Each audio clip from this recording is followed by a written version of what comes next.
আজকে প্রথমেই এই ডাইনিং টেবিলটা একটু ভালো করে পরিষ্কার করে নিচ্ছি। প্রতিদিন তো মুছে রাখি, কিন্তু প্রতিদিন কি আর সব কিছু সরিয়ে পরিষ্কার করা হয়?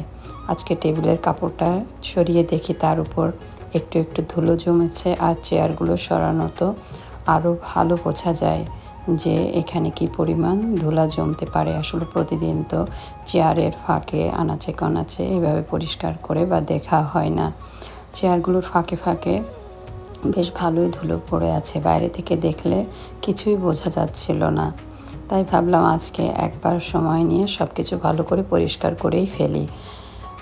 আমি কিন্তু এই কাজটা করতে করতে মাঝে মাঝে ভাবি ঘরের কিছু কিছু জিনিস আছে যেগুলো দেখতে পরিষ্কারই মনে হয়, কিন্তু একটু নাড়াচাড়া করলে বোঝা যায়, বা নাড়াচাড়া করলে এখান থেকে এদিক থেকে ওদিক নিলে বোঝা যায় যে আসলে আবার পরিষ্কার করার সময় হয়ে গেছে।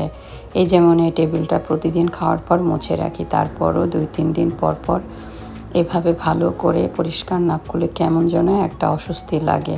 আরেকটা জিনিস আমি করি, যেটা হলো টেবিল পরিষ্কার করার সময় শুধু উপরটা মুছে রেখে দিই না, চেয়ারগুলো একটু দূরে সরিয়ে নিয়ে নিচে উপরে ফাঁকে ফাঁকে যেখানে ধুলা জমতে পারে সেই জায়গাগুলো ভালো করে একটু একটা পরিষ্কার কাপড় দিয়ে বা যে কোনো একটা ব্রাশ দিয়ে জায়গা মতো পরিষ্কার করার চেষ্টা করি।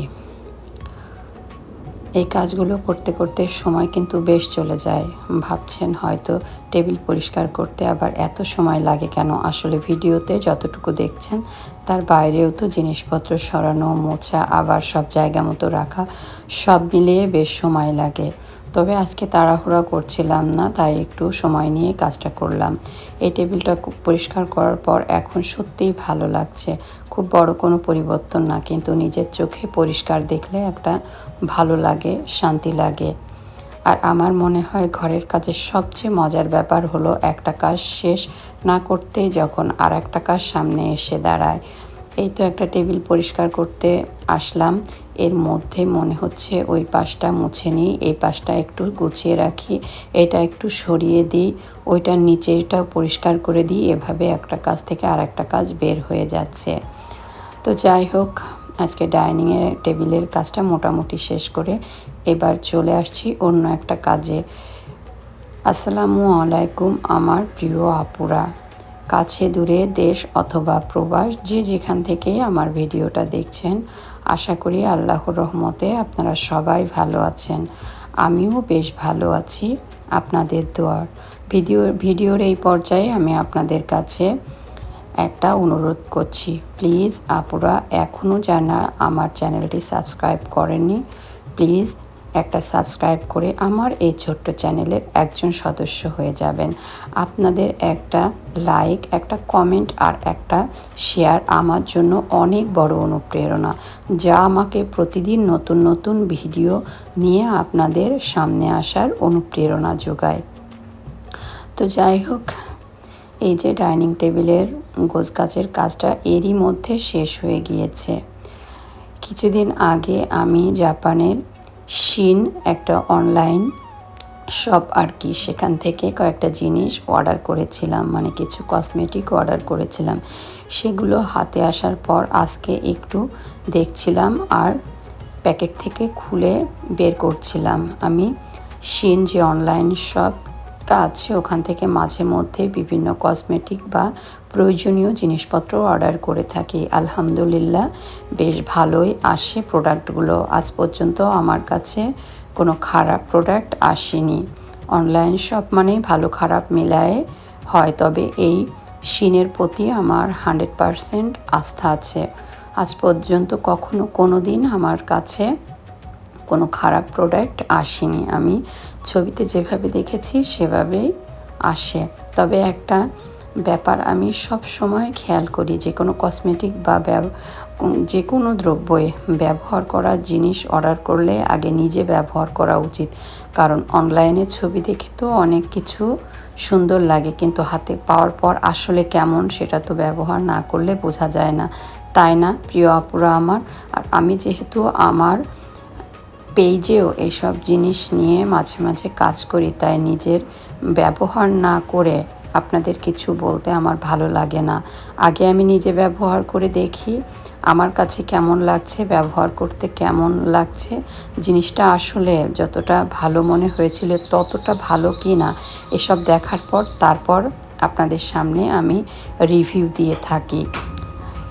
এই যে জিনিসগুলো এখন দেখছি সেগুলো আগে আমি ব্যবহার করে দেখব, তারপর যদি মনে হয় সত্যিই ভালো তখনই আপনাদের একটা ভিডিওতে জানাবো ইনশাআল্লাহ কোনটা কেমন হলো, কোনটা আমার ভালো লাগলো, কোনটা ভালো লাগলো না সেটাও সোজাসুজি বলবো। কারণ শুধু ভালো লেগেছে বললেই তো হবে না। আপনারা যদি আমার কথা শুনে কোনো কিছু অর্ডার করেন তাহলে আমারও একটা দায়িত্ব আছে যে আমি নিজে যেটা ব্যবহার করে তারপর আপনাদের বলবো, সেটাই আমি মনে করি। আর আপনাদের মধ্যে কেউ যদি এই প্রোডাক্টগুলো নিতে চান তাহলে কমেন্টে জানাবেন। এই শিন থেকে আমি প্রায়ই অনেক ধরনের প্রোডাক্ট সংগ্রহ করে আমার পেজে আপলোড করে থাকি। আমার একটা ফেসবুক পেজ আছে আলহামদুলিল্লাহ। আমি আগে নিজে ব্যবহার করে দেখি, তারপর যদি আপনারা নিতে চান প্রিয় আপুরা আমার ইনশাআল্লাহ আমার পেজের লিংক দিব। আর আপনারা কমেন্টে অবশ্যই জানাবেন আপনাদের কোনো জাপানিজ কসমেটিক বা অন্য যে কোনো কসমেটিক আপনাদের পছন্দ নাকি। আমি ইনশাআল্লাহ সংগ্রহ করে আমার পেজের মাধ্যমে আপনাদের দরজায় পৌঁছে দিতে পারবো। এখন অবশ্যই আজকে আমি বলে দিতে পারছি না যে এগুলো কেমন হবে, কারণ ব্যবহার না করে আগে থেকে ভালো মন্দ বিচার করা ঠিক হবে না। কয়েকদিন ব্যবহার করার পর আপনাদের জানাবো ইনশাআল্লাহ। আসলে আমি নিজেও যখন কোনো নতুন কসমেটিক কিনি তখন আগে থেকে একটু ভয় লাগে, দেখি কেমন হয়। অনলাইনের একটা জিনিস দেখতে যেমন লাগে ব্যবহার করার পর যদি তেমন না হয় তখন তো আবার ভালো লাগবে না, তাই না? তাই এবারও আগেই নিজে ব্যবহার করে দেখছি বা দেখব আলহামদুলিল্লাহ। তো যাই হোক, আজকের এই ভিডিও এই পর্যন্তই। ডাইনিং টেবিল পরিষ্কার করতে করতে অনেকটা সময় চলে গেছে, তারপর আবার এই শিন অনলাইনের প্রোডাক্টগুলো নিয়ে বসলাম। দেখতে দেখতে ভিডিওটা প্রায় 12 মিনিট শেষ হয়ে গিয়েছে। প্রিয় আপুরা আমার, আপনারা যারা এতক্ষণ ধরে আমার ভিডিওটা দেখলেন তাদের আমার অন্তরের অন্তঃস্থল থেকে ধন্যবাদ। আর এই প্রোডাক্টগুলো ব্যবহার করার পর কেমন হলো সেটা জানতে চাইলে পরের ভিডিওটার জন্য অবশ্যই অপেক্ষা করবেন। আর কেউ যদি এগুলো অর্ডার করতে চান কমেন্টে অবশ্যই জানাবেন। ভালো লাগলে আপনাদের প্রিয়জনদের কাছে আমার পেজের লিঙ্কটা দিয়ে দেবেন। এবং আমিও ইনশাল্লাহ আপনারা যদি চান তো আমি আমার কমেন্টে জানাবেন, আমি আমার পেজ লিঙ্কটা আপনাদের দিয়ে দিব ইনশাআল্লাহ। আজ তাহলে এখানে এই পর্যন্ত। আবারও নতুন কোনো দিন নতুন কোনো ভিডিও নিয়ে আপনাদের সামনে হাজির হব। সেই পর্যন্ত সবাই ভালো থাকবেন। আপনারা আমার জন্য দোয়া করবেন, আমার পরিবারের জন্য দোয়া করবেন। আল্লাহ হাফেজ। আসসালামু আলাইকুম।